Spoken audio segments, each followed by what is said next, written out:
hvad jeg skal. Nu skal det gå rigtig dejligt langsomt.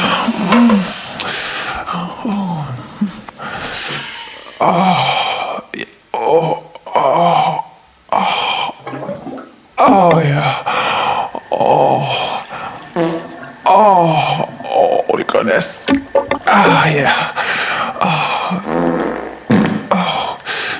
Hvad står der her? Invasion fra rummet. Mange mener, at der er fremmede civilisationer på vej imod os. Andre mener, at de fremmede allerede er iblandt os. Gisbjerg, det kunne jeg da godt forestille mig. Tag nu for eksempel ham der, Johnny Reimer. Han minder jo ikke engang om et rigtigt menneske.